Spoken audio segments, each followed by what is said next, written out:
And welcome back, Worldwide Wolves back with you today. Gonna be talking all about the Wolves' recent stretch and just, season as a whole here. But Worldwide Wolves, I'm coming to you from Pittsburgh. Co-host Jake Painting, host of Howls and Growls YouTube channel, coming to you from Australia. Jake, how you doing today? You ready to talk some Timberwolves? Yes, I'm willing to talk. I'm ready to talk some Timberwolves. As you can tell, my brain is a bit scrambled. Like I just said to you, I've been up kind of all night with my son because apparently babies need to grow teeth, which is just stupid. Why No, aren't they born with teeth? That's no my one told my you. philosophic. No, I knew they didn't have teeth, but I didn't know how much it hurt to grow teeth. I can't remember doing that myself. So, yeah, it's been a weird night, but thankfully we got a Wolves win to talk about at least on the back of a kind of weird week in the sphere. Yeah, should be interesting. There's definitely some topics we'll get to, but just as we stand here in general, the Wolves are 5-4 in the 7 seed in the West, half game out of the top six, out of the play-in. They're 1.5 from falling out of the play-in completely, but net rating ninth overall, offensive rating fourth, defensive rating 20th, and yeah, it's been an interesting start to the season. Last night was great. Just basic vibe check, Jake. How you feeling after these first 9 games? Yeah, I don't know. I don't know. It's just been a weird start to the season. Like the Ant injury kind of made everything weirder. There's been some bad losses. I don't think there's been any good wins, which is probably what has got a lot of the fan base and probably us as well a bit antsy on what this team is. I do think you need to stack up a few good wins early in the season to really get the fan base and the belief into this team, and they haven't done that yet. So that is probably the issue at the moment because they have looked really good against bad teams, which is kind of the opposite to what we are used to. Like this team's usually pretty damn good against good teams and then hit or miss against these really bad teams. So beating really bad teams does give you a platform to build on. Like if you can beat the bad teams, you will win a lot of games. And obviously it won't cement you as a team that you can really have faith in, which I think that's where the Wolves are right now. But it will give you that platform to kind of find ways to win those games eventually and not be a team that's in the play-in or out of the play-in. So yeah, it's been a weird start to the season, but I guess I'm kind of just sitting on the fence on where they are right now. Yeah, it has, and they've beaten the Blazers, who I think will still be better than people expect. But they also Mm-hmm. beat the Pacers, who are in Halliburton purgatory right now. Hornets, who are just terrible. Nets, same boat, and the Jazz, who I thought that was gonna be a lot more competitive. Honestly, Yeah, bad night for the Jazz, but overall this week, we kind of predicted. I think exactly they lost to the Knicks pretty handily. Terrible game, but the other 2 games against the bad teams took it to them. And we're just gonna go through, I guess, key takeaways from not just this week, but how the season has evolved thus far. I think the most important thing to touch on right away is Anthony Edwards reintegrating into just the team overall. The offensive stats were interesting. Like the team stats without and with Anthony Edwards, like on a game by game basis. Obviously, very small sample size for both. But I thought the last Anthony Edwards coming back against the Knicks maybe a game too early, but mm-hmm. we saw him then against the Jazz explode for 37, and it has at least helped to subside any worries of, like, I don't know, lack of ball movement or just offense that can't quite figure it out. The first few games were rough, but I do think now that Anthony Edwards is back, healthy, and maybe, a little Julius thing, got to sit back and just kind of watch the team play around each other. And, they do fit around him, but it's going to be cool to see how he fits in with this evolved Jaden McDaniels, a consistent Julius Randle, and a team that's starting to find its footing. So happy to have Ant back. Yeah, looking forward to see how it goes from here, but happy to see him explode for 37 against a really bad team. And yeah, thoughts on Anthony Edwards so far? Yeah, well, that's been the thing that's made this season so weird. Is you got a couple of games of Ant, and then you had the injury. Then he comes back against the Knicks. Like you said, it didn't seem like he was ready to come back. I did think it was a little bit. It felt a bit silly from the organization. I think to what seems now rush him back. I know the timeline for his injury is kind of 7 to 10 days, so it wasn't really a rush him back, but it did feel like they It felt like they were playing in New York and they want. yeah, and he probably has a part of that, but I don't think he should have a say in that. If he had have re-injured himself, we wouldn't be saying that it's his fault. We'd be blaming the team. So, um, Yeah, but and then also the other thing is that that could have happened in his first game back, even if he sat out an extra week. Like, Ant True. is a kind of notoriously slow starter when he has an injury or when he's missed a few games. So yeah, it was an unfortunate game for him to have a bad game. I probably would have been more manageable, stomachable, if they had have just brought him back against Utah and he still played terribly. Like, they probably still would have won that game pretty comfortably. So that's just a thing that happens in the season, I guess. But they need. I think you did. It does feel better to know that he's kind of back now. He was awesome against the Jazz, and I actually thought in the first half against New York, I really liked the way he was playing. Like, he was kind of, playmaking really well. The offense was working really well in the first half of that game, but it just seemed like his legs kind of ran out in the second half, and then he started pressing, and it was just ugly. So yeah, I don't know. It's like I said, I'm just confused with this team because Ant is never on my list of worries. Like, even if he's playing badly, I don't ever think that Ant is going to be a 10, 15 game problem for this team. Like, he's going to figure it out no matter what. It's more the things around him, and they are still problems. I think, going forward. Yeah. That's exactly right. Like Anthony Edwards is the North Star, the center of this team. It's just about the tentacles that go outward, the Gobert, the Jade McDaniels. And I do think the McDaniels one is perhaps, we'll talk about Gobert, but the McDaniels one is potentially the most interesting because he's showing offensive capabilities that could put him in, all-star conversations if he was on the Nets or something, right? Like, he's on a team where he's going to be, hopefully now, like the solidified third option, nothing below that. Like, so it's interesting because he's showing this leap that he's taking, and without Ant, he was getting 20 points a game and just really showing off. And with Anthony Edwards, it's curious, how is he going to be used? We talked about it last week. Can they continue to evolve this offense with him, or will we be having the conversation of Jaden's in the corner again? And Mm-hmm. the first couple games, I think they've actually done well continuing to get Jaden involved. I think there's a belief, maybe that just a belief, like the team has to see it consistently, and now that they have for maybe 9 games, or going in 7 games in the last two, they're willing to just put Jaden more in the offense now that they've seen it. In the past, it was more of a theory, right? We'd say Jaden could be good if he gets the ball up top, and then they'd be like, yeah, but we have to win 50 games this season, so we can't really experiment with a ton of that stuff.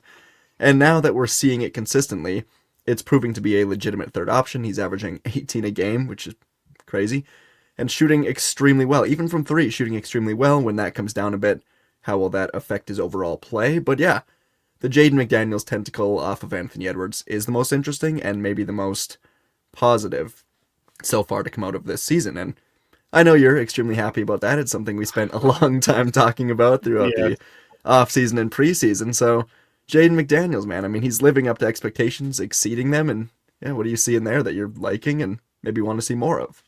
I'm seeing vindication, just the beautiful sight of vindication.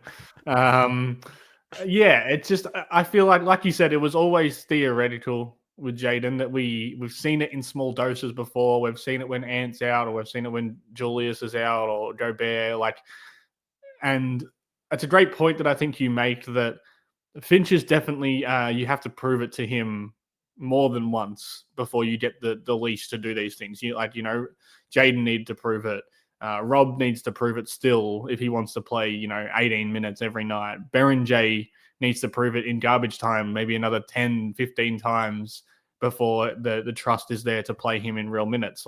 And that can be a flaw in Finch's kind of game plan, but it can also be the reason why, when they do go to it, when they do consistently trust in it, that it works consistently. And I just think Jaden is too good to deny touches to now. Like, he's just too versatile, too important for the team. What is making this feel sustainable is that they really need what he's giving them. Like, it's not like they have to go away from Rudy Gobert getting an extra 5 touches a game, or Mike Conley shooting an extra 5 threes a game. Like, those things aren't priorities within the offense, and shouldn't be priorities within the offense. What they do need is another guy who can get downhill off the bounce. What they do need is another guy who can score around the rim. What they do need is a guy who can get out in transition and score, and be a focal point in transition. And Jaden is all of those things right now. So it makes sense to lean into that a little bit more. And he's just doing a great job. I mean, he's just he's just kind of built to be like if he puts it together like it seems like he is, he's built to be a really reliable scorer in this league. Obviously, the 3-point shot is not going to stay at whatever it's at right now. It'd be over Nearly 50%. 50%. Yeah, or I Yeah, think well, it's there you over go. now. Yeah, so there you go. Like it's not going to stay at that level, but the everything else has been there since last season. Like he's just a super reliable scorer inside the arc, super reliable little floater game, mid range game.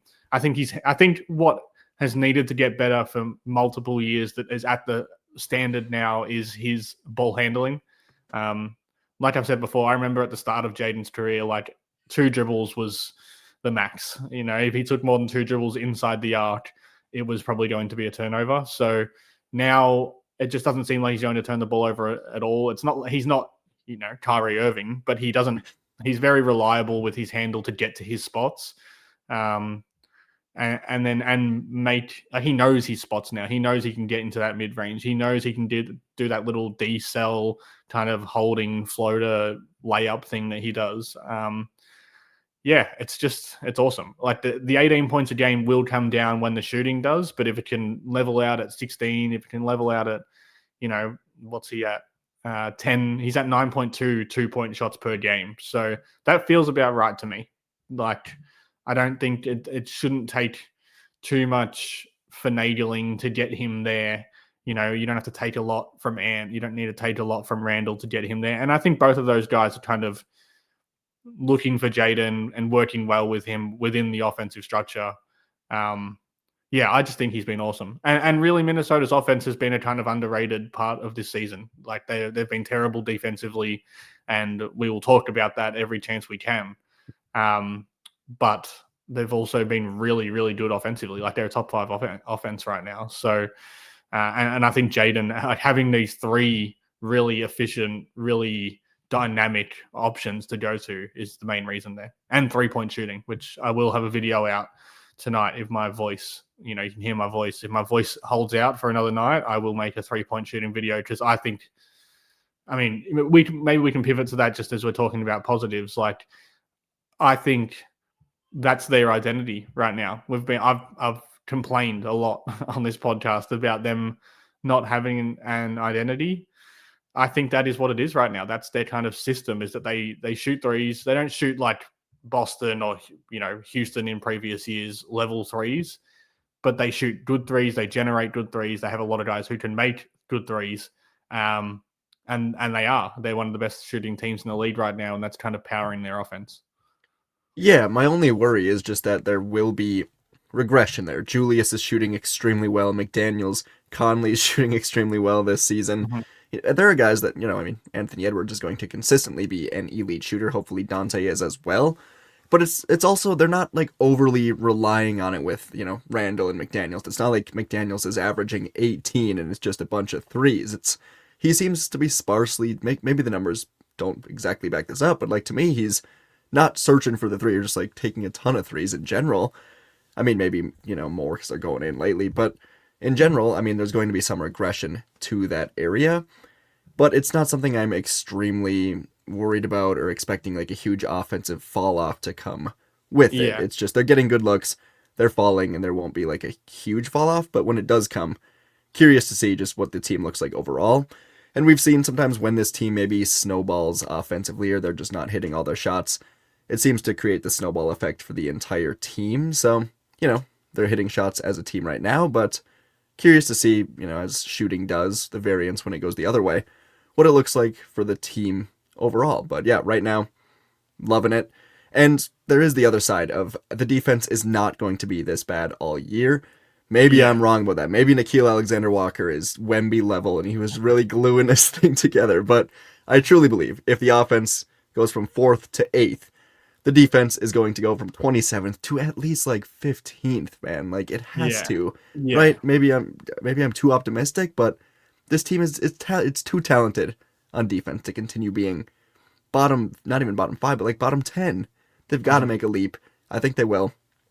And just it's weird that they haven't with the continuity here that we talked about so much, but I still expect that they will, and they just got to mesh together. The players seem confident that it'll click, so it's strange, but yeah, Offense, I expect to maybe fall off a bit, but defense has to rise, and it will, unless I'm just Yeah. wrong. No, I think you're definitely right about the shooting. Like even if you look around the league right now, like there are three teams shooting over 40%. The Wolves are one of them. They're at 42% on the season, and then there's another four teams that are shooting over 39%. Only one team all season last season shot over 39% from three. So, and I'm sure at this point of the season, um, actually no team shot over 39%. The Bucks led the league at 38.7% last season. So, and I'm sure at this point of last season, there were multiple teams shooting over 40%. Everyone's still got their legs under Yeah, them. Like these numbers do trend down throughout the season. So, but the Wolves were the fourth best shooting team by accuracy last season, and the fifth best shooting team by volume last season. So this isn't a new thing for them. I think it is like I like to kind of complain about Finch's offense. A lot of people do, but I think one thing they do is they generate good looks from three, and it's kind of impressive for a team that obviously has Rudy Gobert on it. They start Julius Randle, who's shooting really well, but didn't last season for a lot historically, of yeah. yeah, and historically isn't a great shooter. They've always had a little bit of an issue with spacing, but I do think it is a feather in Finch's cap that they managed to generate and make threes a lot. And this season, I think that's gone up to another level in terms of the way they generate them. Having DiVincenzo in the starting lineup is huge for that because Conley is probably a better shooter right now, or historically, even percentage wise. But you're getting double the volume pretty Yeah, much from DiVincenzo's going to put DiVincenzo. up 10 a game if you let him. Yeah, So and way more versatility. Like you can just use him in a lot of different ways. And then obviously you have Ant as well. So you've got these kind of drivers of 3 point offense by themselves, but I think they are the drive and kick game, the way they're cutting off the ball, the way they're running actions, all of that stuff will be kind of in the video I'm doing, and that's why it's on the top of my head, is because I think it's almost the best in the league at the moment. Like, and it's kind of gone underrated because yeah, the team has sucked on defense. And if we move on to that side of the ball, I do agree with you. I mean, it just seems like even when you point out the problems, like when you point out the problems, they seem like problems that are hard to fix. Like I don't think Nas and Randall are going to get that much better defensively because they're just historically not very good defenders. I do think that losing Nikhil did just, you lost one of those weapons in your arsenal defensively, especially in that second unit, which came in and was a really good kind of creative defense. They would fly around, they would get steals, they would turn it into offense. They would kind of kill the momentum of the other team or build on the momentum that if the starting lineup had some. So you are missing all of those things. I don't know how they get solved, and yet that just doesn't seem like 27th on defense or yeah, 25th. Like it doesn't seem like that's sustainable, even with all of those problems. So yeah, what do you think they should do about, because to me, like the Gobert discussion is a separate discussion. I think he's dropped off a little bit. I think it's obvious when you watch him. He's not rebounding the ball as well. He's dominating against these bad teams, but he really is kind of a passenger against good teams. And yet, it feels like if they had a semi decent offense, decent defense when he was off the floor, they'd be like the 12th best defense right now. Like it kind of does. It almost is that simple. And that is Nas having a really bad start to the season defensively, even worse than his usual level. And I think Randall being really bad defensively. Like Randall kind of gets the excuse and maybe yep, the warranted excuse because he's playing at such a high level offensively, and we can't take that away from how good he has been offensively. He is at an all NBA level right now. But he's been terrible defensively with Rudy as well. Like it does seem like as his usage has gone up, he's kind of mental capacity to play defense has gone down. So how do they solve that? Like I don't know. The Baron J, people don't like the Baron J thing. I get that. I'm more sympathetic to it, to be honest. Like the just only throw like reason put him in like sympathetic to trying it. Yeah, and I understand, not because it'll be good. I think it'll be bad, but it be not worst defense of all time by 50% worse than the last one bad. Like Yeah, well, I mean, because they're putting Nas Reed out there in a situation that simply is not suited for him, playing Hmm. center on defense with Julius Randle as his, back or front court partner. And like you mentioned, Julius Randle is horrible on defense right now. He's excellent on offense. Overall, he's like all NBA second team level of a player right now. Yeah, yeah. But the defense is simply not nearly good enough to make up for the Nas Reed deficiencies, Hmm. especially with how bad Nas Reed is playing overall. I do think it's at least worth mentioning that they've played a few games without Clark. Of course, Edwards, TJ Shannon has missed a couple. Like he was playing bad, but like he'd fly around a little. Hmm. It's that continuity on that side of the court that maybe you hope can slow guys down a bit, but the answer is simply not on the roster, or it's the 18-year-old right now. Like the Exactly. answers are trying things that And Finch that's the doesn't thing want to is try. I think there needs to be there's a middle ground between you need to play the young kid and just saying, well, this you need to try and do something. Like I think I need to see, like I said before, I think I need to see Berin be the worst defensive big in the league before I commit to Yeah. saying he can't play over the worst defensive, because right now Nas is the worst defensive big in the league. Like, and that's not even a question. Randall would be either second worst or in the bottom five, and they're playing together for 10 to 15 minutes a night. Like, that's a lot of time to be playing the two of the worst defensive big men in the league together. Um, and maybe to me, it's like maybe just having a guy who's tall out there will help. What if, Like, okay, this might make, tell me if this is like way off base, all right? Jaden McDaniels, move him more defensively to the center area. I don't mhm. know, it's like hard to make it work, but, and I don't like it because it's trying to like put pieces that shouldn't fit into these areas, but like Jaden is the best rim protector on this team right now, I think. Yeah, yeah. Can he play a role of like hybrid center on defense, or is that just something that doesn't quite make sense? Yeah, well, I think they've definitely tried to get to the Clark and McDaniels lineups more when Gobert's off the floor. The problem is, I mean, I think you're right. The problem is that teams will manipulate it to just get Nas or Randall True. as as the low man. Like, I don't think it's it's not that hard for teams to pre-switch to get to manipulate the kind of matchups they want when there's two bad defenders on the floor. I think it's harder to do when McDaniels is out there because he can fly around, and I think it needs to be McDaniels and Clark so that you can have a reliable guy at the point of attack and you can let Jaden roam on the backside. That does make it better. Um, I mean, you're looking at those numbers. They're at so they have a 118.4 defensive rating, which is bad, but not historically bad. It's in the 28th percentile for all lineups around the league this season. Just Um, I don't know if I even take anything away from that. Like it's just yeah, so I don't that's know. Yeah, that's their defensive rating. Obviously, tiny sample size. It's yeah, only yeah. 45 possessions, not even 45 minutes possessions. So that's their defensive rating when Clark and McDaniels are on the floor and Gobert isn't.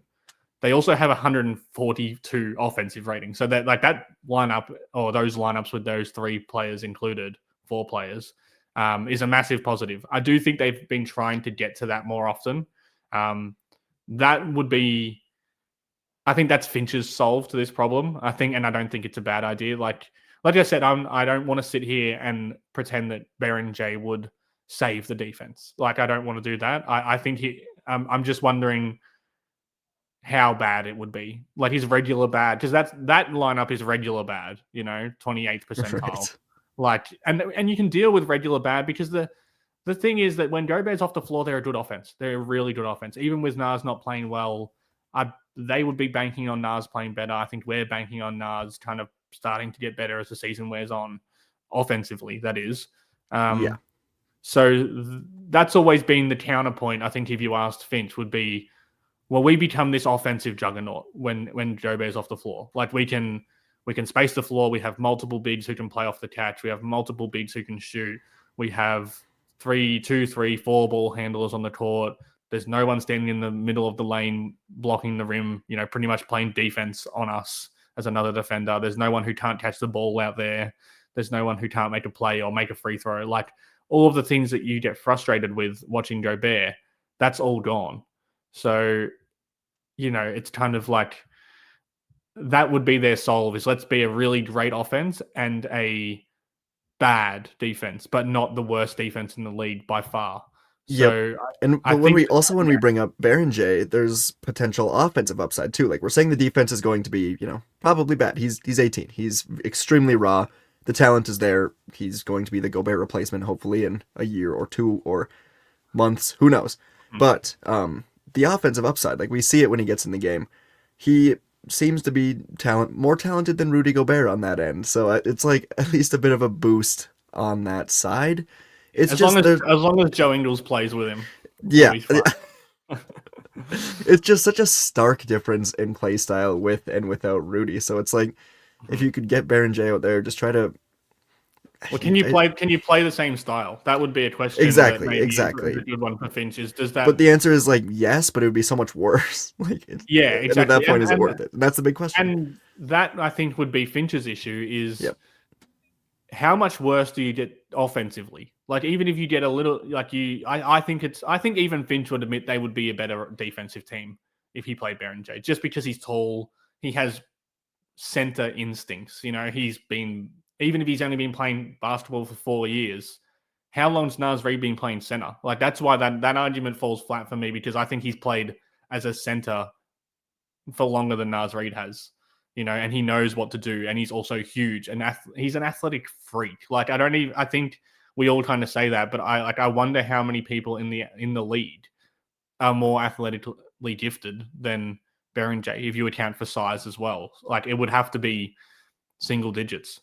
Like that in itself, I think makes them better defensively in those lineups straight away. The problem is, does your offense drop 20 points per, like Right. does having a work, because I think he catches better than Gobert and he finishes better than Gobert. Like I think that's already a truism. But does he space to the dunker spot better than Gobert? He's been doing that really well this season. Does he screen better than Gobert? Does he understand where to be in play calls, in actions better than Gobert? Does he set off ball screens as instinctively as Gobert does? Like Gobert sets a lot of like flare screens off the ball that aren't in the playbook. They're just Gobert trying to make himself useful within the offense. He's If, extremely smart. He's one of the yeah, smarter he is. players. He is. He's goofy, but he's Yeah. smart. Like He's an got to IQ. make up for not being able to Yeah, ever catch a ball. And, yeah, basketball IQ. As long as the yeah, ball is not in his hands, he's a exactly. very, very smart basketball player. So, how much of if all of those things, I'm guessing in the coaching staff's mind, at a 1 for J, and they're at a 8 or a 9 for Gobert. How much does that impact the offense? Like if they end up a 28th percentile offense and a 45th percentile defense instead of 100th on offense and 28th on defense, are you a worse team? I think that's a pretty fair question that I think the coaching staff is answering by not playing him. Is that they think that's what's going to happen. I guess my contention with that would be sometimes I think you just need to throw him out there for a few minutes. Like I just think sometimes you need to see what, like against the Knicks in those games where it's really going badly. It's like, can we just get the young fella out there, try and hold on for 3 more minutes until Gobert gets back. Like we might be worse on offense in if you played it for 15 minutes every night, but can we throw him out there with Ant and Jaden and Julius for 5 minutes while Gobert gets a breather and try and, drive some offense with those guys and just have Baron J there to at least be tall. Like that's what I just keep coming back to is he is a tall human being who can stand at the rim and people don't see him as like, you know, puppy chow to go at. Like that you can just see that there's like no one in the lane when Randall and Nas are out there. It's like they play this spread offense, but it's defense. Like no one rotates to the rim. Everyone is just standing on their man on the perimeter. And if one guy gets beaten, it's a layup. And I think this team with their perimeter defenders is also kind of used to like getting up to the ball and being kind of okay with getting blown by as long because they used to go bare being behind them and Sure. and Yep. trying to be a ball pressure team, and a ball pressure team will get beaten because guys are good at basketball, but they get beaten and there's no one behind them at all, and there's no one rotating, no one's even looking, they don't understand. like Randall and Nas, their communication is terrible. The rotations are like fully non-existent. It's just crazy to watch. So at least with Berenjay, he is like looking for rim rotations. That's been his job since he started playing basketball. So yeah, I see both sides of the point. I see both sides of the coin. I understand why Finch isn't doing it. I think, yeah. I mean, I think there's a little. I think sometimes Finch is like the mindset of Finch creeps into the fan base a little bit. That like Sure. you just cannot Well, play a we've rookie gone because through like 5 years of just not seeing a rookie. Like it's yeah. foreign at this point. It really is. Like teams do play 19-year-olds. That and Yeah. I know he's raw. Teams play raw players all the time. Good teams play raw players. Like this is not a thing that's just foreign. In the It's regular not like he's season, like 8 years old, you know. Like I mean, yeah, he he's gets paid. He gets paid a first round pick's wage. yeah, Like he should be. If your team is the worst, if the one thing he does, your team is the worst in the league at, that I think that should be a fair enough thing to be like, maybe we'll throw him out there for a bit, even with all those concerns that I laid out that I think are valid.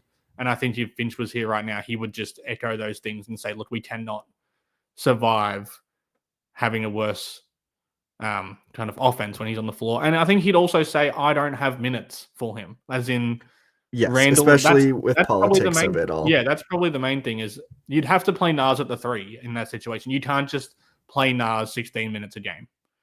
Yep. Like I know But that why a not lot try that?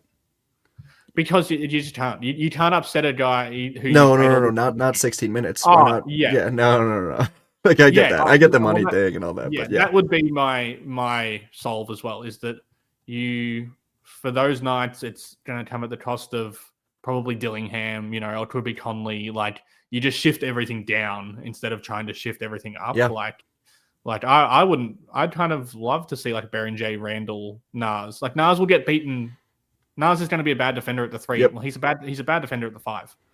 And he's a bad defender at the 4 if Gobert's not there with him. So I don't mind him getting blown by at the 3 if you also have some rim protection behind him. So yeah, I don't know. To me that's like the main issue. I think if they fix that, they'd be a good team again. Like there's other issues, the point guard, the turnovers, whatever. Like if they didn't get blown out every time Gobert went to the bench, like that would be a pretty good start.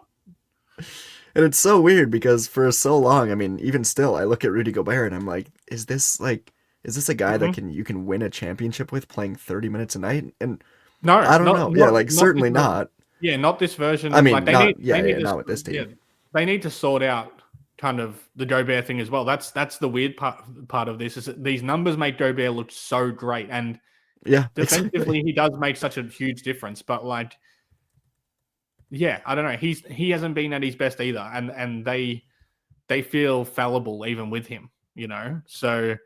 But they have to make the best of the roster, and right now the best of the roster is that Gobert. They're 11 points better when Gobert's on the court overall, and they're about 30 points better defensively when he's on the court. So you just need to figure that side of it out, and then I think you can try and address the Gobert as himself issue after you sort out what the hell's going on when he's not on the court. By the end of November, 1 to 10, what are the odds you think that we see Baron J getting any legitimate run? I'd give it a 2. Yeah. What is it? The 9th. So yeah, I don't. It has to be low because I just feel I like almost feel like this whole conversation is just like so meaningless because it's like yeah. he's just not gonna play, but I would love him The to. the conversation about McDaniel's and Clark and what they can do in Yep. those non-Gobert minutes, that's a better conversation to have because that is something they're already trying, and you get more perimeter containment, you get more rim protection with Jaden, and that can at least put a dent in It those just bad feels like minutes. such a band-aid though. That's like why I don't feel so interested in talking Yeah, about that one because it's just like you're putting guys in. I mean, I know McDaniels is a good rim protector and all that, but like it's not the ideal situation here, especially when you've just got a thing that yeah. could work and could fail that we just want to see with Baron And J. you are So getting yeah, and you're getting into the conversation with McDaniels that I think has frustrated me a little bit with Ant lately is that it's just like, well, Ant needs to do more of everything. He needs right. to score 35 a night, and then when he's not scoring, he needs to take the best perimeter defender so Yep. Jaden can play off ball. And when he's not doing that, he needs to be a playmaker to Rudy, who is notoriously one of the hardest people in the league to mesh with offensively. And then he needs to be the leader of this team. Like all of those things are true, but it does feel like it's like whenever anything happens wrong, it's just Ant's fault. Like Ant needs to be better in that area, especially perimeter defense. I just find that a little bit hard. Like he needs to be a decent defender. I think he needs to be like a wheel in the defensive cog or whatever, a cog in the defensive machine. But I don't like the Ant needs to be our best perimeter defender because he also needs to score 35 a night against teams who double team him every time he touches the ball. Like, yeah, it's just like he's human. Yeah, he can't. and you're getting into that conversation a little bit with Jaden, where it's like, all right, well, you're our third option now. We love the 18 to 20 a night from you. We'd like to see you maybe get a little bit better as a playmaker if we're going to give you that usage. And also when Gobert's not on the court, now you're the rim protector and the perimeter Can defender. you save like, this? Can you completely Yeah. save this defense now? Like, yeah, and when you're on the court, you need to be the best. Like you are going to guard the ball every single possession if right. Ant isn't. And when Gobert's off the court, now you're Giannis. Like you have to be Giannis. You have to defend on ball, off ball, block shots. Be a big body in the paint, get rebounds. It feels like you're like you said, it's a band-aid because it's asking, this guy to do so much. So I do think that at some point it's like, I think it's low. Like to answer your question, it has to be low because if they haven't done it by now, and they haven't done it against bad teams when Yeah, like they could have done it against the Jazz, like. And there's been games against bad teams where that non-Gobert defense is getting cooked. Like it's not like they're always good against bad teams like they were against the Jazz the other night. Like we've seen it against Charlotte, they got destroyed in those minutes. Like, and Berenjay still couldn't get off the bench, even against the Jazz. Like they could have put him in 10 minutes earlier if they really wanted to get a good look at him. He went in with the Bones Island and the others. Yeah, and more importantly, against Utah's bench. Like they could have put him in against Utah's starters. Yep. In halfway through the third quarter, if they wanted to get a good look at what he can do against, an NBA team, not a good one, but like NBA level starters. And they didn't even try that. So I just think they've kind of shelved him, which is frustrating to me because, like I said, it's not like there are 18, 19-year-olds playing every game at the moment. And some of them, were drafted one spot behind Gobert, one spot. Like Cedric Coward was drafted one spot or maybe two spots ahead of Berenjay by Memphis. He played D3 college basketball 2 seasons ago. So if you're talking about experience, and at the highest level or at a high level, he's averaging 15 a game for Memphis. You know what I mean? Like in 30-something minutes a game. Like, and that is a thing that happened. And obviously he's a little bit older. Like he spent a season in college, like, and I don't know. It's hard because a lot of these, there is an excuse for all of this, but I just think at some point, like I get why it's not happening, but at the same time, why? Like we're looking at this every game, and we're like the Rudy Gobert without Rudy Gobert, it's by far the worst defense anyone's ever seen. So why not try it? If they were just like 29th even, I'd be like, okay, like they'll improve. But it's atrocious. And that's what makes it different to the Dillingham stuff last season, where Dillingham, they did have a problem at point guard last season. Yeah. But it wasn't like, it almost feels like this is like holding them back from even being a playoff team. Like they're from not being a play-in team or a, 6 to 10, somewhere in that region. Like, whereas Dillingham was like, we probably should be getting this guy minutes because we need him in the future. And you can see that there is a point guard. But you also knew it just wasn't going to work. Like with Berenjay right now, there's at least a theory that we can see the vision. And the roles are very different. Like they're, go in there and be couldn't be different players. Go in there and be tall is kind of what I'm expecting from Berenjay. Yep. Like just, don't be like stand at the rim and at least foul. Like at least foul a guy 4 times instead of just getting open layups. But I can see why I don't want to. Again, I don't want to be like ragging on Finch for not doing it because I do see the reasons why they're not doing it. But I do think at some point they will have to pull off this band-aid, that they're trying right now, and maybe that'll happen in the back half after the All-Star break. Like that, he has tended to give guys more run as the True. season goes on. But yeah, and just one last thing, I'm going to complain about this another time. Um, this is the problem we have with Dillingham. I know it's different situations, but the problem is that what if next season Gobert is 20% worse again? That is the same problem. The same reason why I wanted Dillingham to get minutes last season is that you need to see if these guys can play bigger roles next season. Like Dillingham should have been playing 20 minutes a game this season, and maybe he wouldn't have because he's just not good enough. But I think you would have known that. I've said this before. You would have known that going into this season that he's not ready at all to play those minutes because we've tried it before. Next season, This if year go, is the feeling out process more so when it should have just been yeah, last year. and I Yep. and I think that's what teams do is they give guys Yep. minutes, they might take them away from them, they might reintroduce them for a 10-game period. Like Mark Dagnall is great at this. They had guys who were waived this season who aren't even on their roster who played 15 minutes, a night for 30 plus games last season. Like Dylan Jones played on their team last season for multiple games, multiple minutes, even without injuries. He was a two-way player. And then they waived him because they got to have a really good look at what he was. It didn't stop them from winning 68 games or something, because they did it in a smart way. That is possible. But I will complain like I'd have this season. Next season, if Gobert is kind of not good enough to play or not good enough to give you what we want him to give you, yeah, I'm going to complain if Baron J plays like 300 minutes total this season Yeah. I mean, because we should it's have fair. known if he was good enough to Yeah. play 25.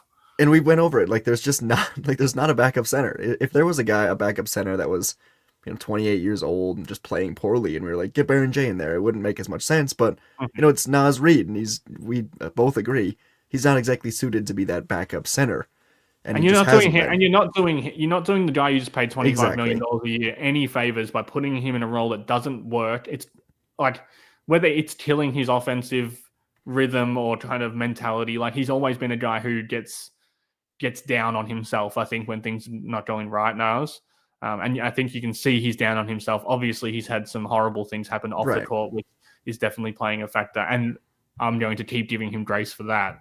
But I just think you're putting him in a really bad position to succeed. And I mean, the other option is just sign a backup center. Like, Yeah. if you don't want to play Baron J, like, can we get like I think Bismack Biyombo plays for a team, but like that level of player, They'd give him up. If you go ask a team for Bismack Biyombo, they might just send him over to you. He's that level of yeah, player. So like let's do that. is it Drew Eubanks or Josh? Sorry, or Why Josh not? Landale? Oh, Josh okay. Landale? Just No. kidding. Like are any of those guys? Would they be better? Again, I think they'd probably like Mo Bamba. I'm looking at free agent centers. You know what I mean? Like that's a guy who's Could they at 7 foot. least do what we said earlier, where it shifts guys up so that Nas Reed isn't playing? Like, could it just make the surrounding team better? I don't Yeah, expect anyone to come in and be good at backup center at all, but they don't have anyone exactly. that's good right now. So yeah, can it Like, make the and rest of the team fit better?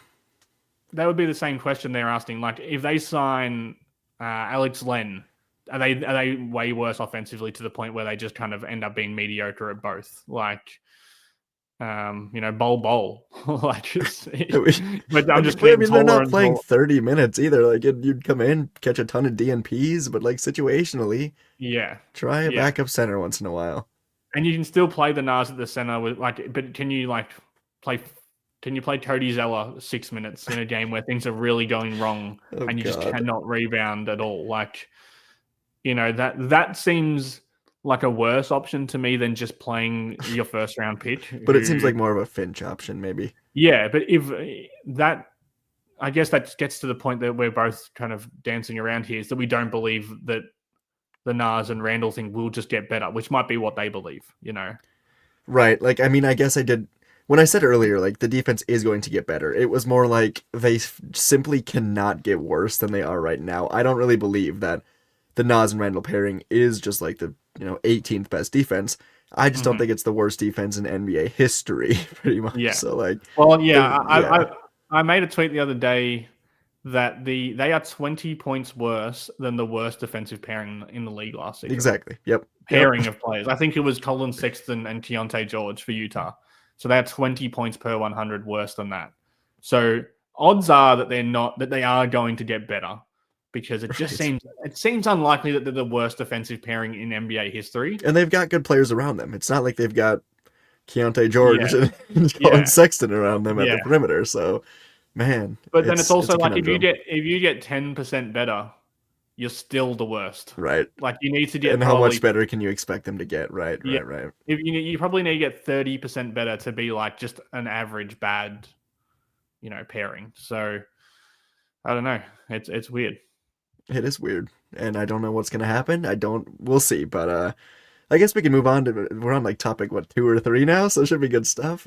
Yeah, This is good. This is good. we've A we've ranted. long I think time on we that. went from really all the fun things to all the bad Just things. Which defense. is this. Yep. Yeah, which is this team. This is Uh, what they are. They have some fun things that I think we are overlooking sometimes, but they also have some horrible things. Well, let's talk about Rob Dillingham a bit and just what we've seen from him in the games, this season. He's Hmm. someone for me that I still struggle to see the long term vision from. When he's on the court, I just see a really small guard that doesn't want to shoot the ball. When he gets in and he can put up a really nice, good looking layup, but it's going to get blocked a lot of the time. I do like how I really struggle with Rob. I like his passing quite a bit. I think he can throw a lob, to Baron J or Rudy, but it's just I really struggle to see Rob as a 25-minute per game player Hmm. anytime going forward. Maybe it takes 4 years, but like right now, they've got to play him because they didn't last year, and they've got to figure out what they've got. But just overall on Rob, I'm very unimpressed, and he just seems like a guy that if he wasn't the eighth, ninth overall pick, wouldn't even be sniffing rotation minutes, and it's just they've got to put him out there because of that. Am I being too hard on Rob Dillingham right now? Um, I don't know. Like I think that they just need a backup point guard, and he's the only one on the roster. Like, Oh, and backup point guards are inherently flawed. Even ones that I love, like I loved watching Jordan McLaughlin when he was here, fair. and he was always the kind of player who we were like, I don't know if J Mac should be out there right now. Like I don't know if you can play J Mac more than 12 minutes a night. Like obviously But he seemed better at orchestrating an offense. Like yeah, and they he talk also to but Rob a he's lot, and he talks about how he's shifting his entire mindset in like his game because he was a score first guy in college, and I get it. Like it's gonna take time to shift that, and maybe I'm just way down on him. Like that could be totally I could be totally off, but I don't know. I'd like to see a bit more here. So yeah. I mean, they you need to give him minutes to try and figure this out, and he might never figure it out. And that's the issue: is that if you can give Rob 15 minutes every night for the rest of the season, and he might be bad. He might just not be an NBA player. Like that's the issue that Finch struggles with. I think even with a guy like Baron J, like you can give Baron J 15 minutes every night, and you might not see progression from him, and he might just be bad the whole time and hurt you the whole time. Um, but if Rob was going to pop off, if Baron J was going to have this 20 game sample size where he's better than Gobert, he's only going to do it because you've given him that 15 minutes. Like it's the chicken or the egg kind of problem that they've been wrestling with. And so I understand like you're like the glass half empty is the chicken and the glass half full is the egg. No one's right, no matter what you do. I'll say it with Dillingham. So you can't be wrong when you say that. Like I don't think you're wrong at all. I maybe see it kind of in the other way where I'm like, I don't mind. I just don't think him being bad really like impacts the fortunes of the team that much. Like it's obviously not it's fair. ideal. Yeah. But I don't think they're going to win 42 games because of Rob or 55 without him. Like him playing 10 minutes, I think is you can manage that. And I think he's been okay. Like you said, he needs to like whether it's Finch, some people think it's Finch, whether it's just him, whether it's the NBA doing it because he feels he's not ready. Like he's lost his confidence in his 3 point shot, which he was like a gunner, a high volume, high efficiency, super exciting 3 point shooter in college. And I know the shot. I will say it again. I think changing the shot was dumb. I don't care how ugly it looked. He doesn't look comfortable with whatever this new shot that he has is. I would rather see him go back to kicking his legs out if it means he can make a three. I almost swore then, or take a three. Like I will never get that. I understand he may have never been a good shooter with that form that he had. He's a non-shooter without it. So, thanks for they Markel Fultzed him. They Giannised him. Like I'm pretty That's one of the Hey, main things. Giannis, him. Yep. Yeah, like Giannis, I like you know, that. the It's just funny to hear. Yeah, yeah. The Giannis rookie season 3-point shot was so smooth, and there's reasons why teams do this. It's not like they just decided to ruin Yeah, Rob's 3-point shot of for no course. reason. But it doesn't look like he's confident in his shot, especially in his pull-up three. Like, I think you can see the moment last season. It wasn't when Finch benched him. It was the moment when his leg-kicking weird shot formed into his newer shot that he stopped being good at shooting threes. Like, he started the season at like 40%, obviously tiny low volume, but like the one thing that he did when he came in the game was he would make a three or two. You know, like he would shoot a pull up three off a pick and roll. Like we saw that with, you know, in those Houston games and the I don't know who it was against. There was a run of games at the start of the season where he'd come in even in garbage time and he'd make a three off the bounce, or he'd make a corner three. That's gone because I don't think he trusts in his shot form at all. And also, it's not just on the team. Like NBA players need to be able to work through these things. They need to be able to work through inconsistent minutes at the start of their career. They need to be able to work through your shot not falling or your shot getting blocked or having a bad turnover. You know, like these things happen to Ant every game. You know, he's obviously not Anthony Edwards, but Anthony Edwards gets blocked. He has a really bad turnover. He misses 7 shots in a row. Like the best players can figure that out and just still be a good player and still get back to what they are good at. Rob doesn't have that right now, to your point, that just seems like, you know, there's more mistakes than positive plays. So, but yeah, I don't know. I'm kind of stuck on the 3-point thing because I'm like, he's not going to be a good player if he's not a good 3-point shooter or even a willing one. Like that's Yeah. just I mean, maybe my confidence in him is just like so gone because you're right. When we watch him, his confidence is gone. It's hard for me to believe in a player when it's just like I feel so sorry clearly. for him I do when I too. I watch. do too. I want Yeah, him to be like really good. Like that'd be great if we could have a point guard that's yeah, shifty and can shoot like, we thought he could. and I'm But not really a yeah. guy who feels sorry for NBA players who get paid a lot of money, even Rob. But it just feels like he's really struggling to adapt to not being like, you know, the best player on the court or a really exciting, you know, guy that Yeah. people are there to see every night. Um, But we talked and about it all off season. We were like, if this guy's gonna succeed and he's gonna play alongside Anthony Edwards, he needs to be able to shoot the three, like hit yeah, threes at yeah, least a 38% like clip. And he won't even shoot them right now. So it's just yeah. hard to And I see think, a vision. and that's the problem is I think the rest of his game is probably in the best working order that it has been so far. Like I think I think his shots inside the arc look more confident where he's making more. He still he's going to get shot blocked. Yeah. That's going to happen all for the rest of his career. Even if he becomes Kemba Walker, he's going to get his shot blocked a lot. But he's shooting more floaters, he's making more floaters, he's willing to get into to the free throw line and pull up, and they're all what I would say are good shots. You know, they don't feel like him just going haywire within the offense. And then I think he's like still one of the best playmakers on the team, maybe like the second or third. Like I think he's Well, better. he'll turn it over a ton, but you can absolutely see the vision with it too. Like Yeah, he sees the yeah. court well, I think. So Yeah, but he's just small. and he understands how to collapse the defense and make Yep. a kick out Yep. pass, which is a very important part, especially like I said before in this 3-point shooting offense. But all of that loses value if he can't shoot threes. I don't even think I would rather him shoot. You know, if he plays 15 minutes in a game, I'd rather him shoot 3 or 4 threes in that 15 minutes and shoot 30% than not shoot them at all. Because he needs to. A small guard cannot survive in the NBA almost period, but they cannot survive in the NBA if they don't shoot threes at least like at least being a versatile pull up, you know, a pull up threat. If And he's you've got guys, chances to do it. He's open from three like and that's three, what he four times. was like. So Yep. that I think that's where Exactly. people either blame the coaching staff or you know, I don't know if it's the coaching staff or if it's him. I'm not blaming anyone, but it is a problem that you know you've attempted 5 threes for the season, made 1 in garbage time, like, and you're playing 10 minutes every night now. So And I think 3 of yeah, them might have come last night. So yeah, it's at yeah, least, and it doesn't look good, and it never has looked good. But like I don't know, I'm just stuck on the college tape. I still am stuck on the college tape, not in terms of he's going to be a good shooter, but just in terms of like if you watch that, he's a super confident shooter. Like he is like Trey Young shooter. You know what I mean? Not like the shots he takes. Like he's coming off step up screens 3 feet behind the arc and launching threes. He's hitting 5 threes in 8 minutes. You know to win Kentucky a game. Like that was the kind of level of shooter he was. Like there were games at Kentucky where he'd hit three threes in the last 2 minutes of a game. Like pull up threes, step back threes. Tween, cross, hezzy, three. Like this was a guy that was his game because he was small then too. He's still small. It was small in college, and he still didn't get to the rim, and he still didn't finish at the rim well.